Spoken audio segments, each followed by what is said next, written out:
Bonjour à tous. Bonjour à tous, Dantoncom est de retour. On se retrouve après quelques semaines d'absence et comme ça vous a certainement paru très long, on commence tout de suite. Ah bon? Les vacances pour moi c'est toujours trop court. Ça m'étonne pas de toi ça. La semaine a commencé fort lundi matin avec dès 6h30 le déblocage du dépôt de carburant de Cournon. Les manifestants qui l'occupaient ont été délogés par les gendarmes mobiles. Alors cela vous a évidemment fait beaucoup réagir et forcément vous n'êtes pas d'accord. Morgane Exia, par exemple, est contente que le site soit libéré. Enfin, la gendarmerie nous libère de cette poignée de cégétistes dont personne ne veut et qui nous prend en otage. Merci. Ça, c'est balancé, mais d'autres pensent qu'il fallait laisser le dépôt bloqué. Charlène est de cela. Utiliser les forces de police alors que les manifestants ne faisaient pas de mal, je trouve ça très moyen. Tout comme Benjamin qui lui est beaucoup moins mesuré. On rentre dans une belle dictature sans le savoir. Plus le droit de bloquer, de manifester sous peine d'avoir les CRS ou bientôt l'armée. Et toi, t'en penses quoi de tout ça?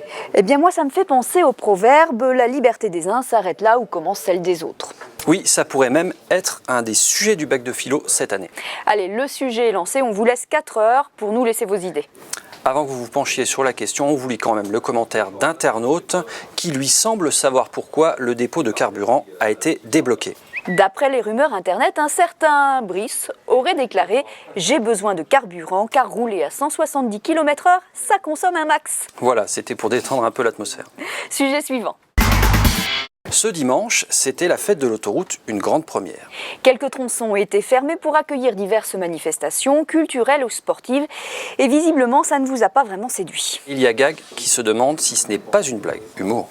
Ah, qui a inventé cette idiotie? Et la fête des trottinettes, c'est pour quand?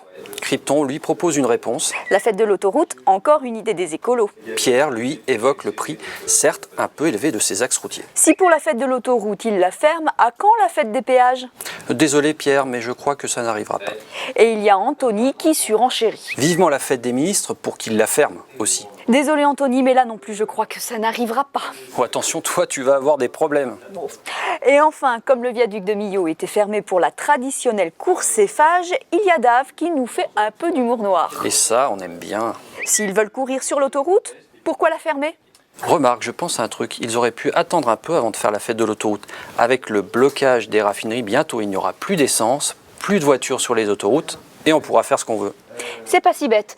On se quitte là-dessus et si vous avez des commentaires comme celui-là, ou même meilleurs, n'hésitez pas à nous les laisser.